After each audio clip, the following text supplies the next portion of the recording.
രേണുവുമായിട്ടുള്ള ബിഷപ്പിന്റെ ബന്ധം തകർന്നു. ഒരു 6 മാസമായി നമ്മൾ വീട്. അദ്ദേഹത്തെ ഞാൻ അന്ന് കണ്ടതാണ്. പിന്നെ ഇടയ്ക്ക് ഇതിലെ പോകുമ്പോൾ കാണുമ്പോൾ ചിരിക്കും, ജസ്റ്റ് പറയും, ഹായ് പറയും, പോവും. അതല്ലാതെ അവരതിലൂടെ എന്തോ ആഗ്രഹിക്കുന്ന അവർക്കുള്ള കണ്ടൻസ് ആയിരിക്കാം. പക്ഷെ അവർ ഓർക്കണം, ഇവരുടെ വീട്ടിൽ ഇതുപോലെ സഹോദരിമാര്, അമ്മമാര്, ആന്റിമാര്, ചേച്ചിമാര്, അനുജത്തിമാരുണ്ട്. ഇങ്ങനെ വലിച്ചു കീറി ഒട്ടിക്കരുത്. കൊല്ലം സുധീര മക്കൾക്ക് ഞാൻ വസ്തു ദാനമായിട്ട് എഴുതി കൊടുത്തതിന് ശേഷം ഇന്ന് വരെ 1 സെന്റ് സ്ഥലം ഞാൻ വിറ്റിട്ടില്ല. ഇതാണ് നഗ്നമായ സത്യം.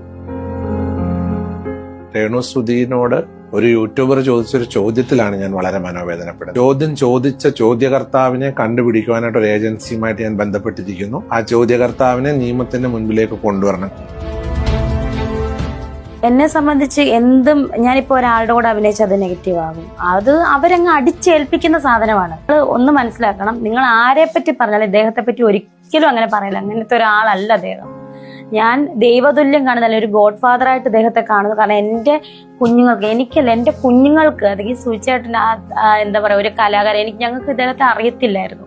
ഇങ്ങനെ ഒരാളെ എനിക്കറിയത്തില്ലായിരുന്നു, പേഴ്സണലി എനിക്കറിയില്ലായിരുന്നു. പക്ഷെ അറിയാത്തൊരാൾക്ക് വേണ്ടിയിട്ട് ഇത്രയും ഒരു വലിയൊരു സഹായം ചെയ്യുക എന്ന് പറഞ്ഞാൽ അദ്ദേഹത്തിന്റെ നല്ല മനസ്സുകൊണ്ടാണ്.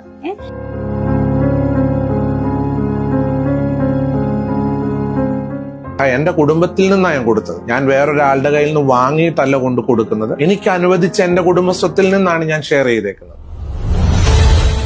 എന്റെ മക്കൾക്ക് വേണ്ടിയിട്ട്, സുധിച്ചേട്ടന്റെ മക്കൾക്ക് വേണ്ടിയിട്ട് കൊടുത്ത ആ ഒരു സ്ഥലം, ഞങ്ങൾ എന്നും അദ്ദേഹത്തോട്, പിതാവിന്റെ അടുത്ത് എന്നും നന്ദിയുള്ളവളാണ്. മുന്നോട്ടും നന്ദി തന്നെ ഉണ്ടാകത്തുള്ളൂ.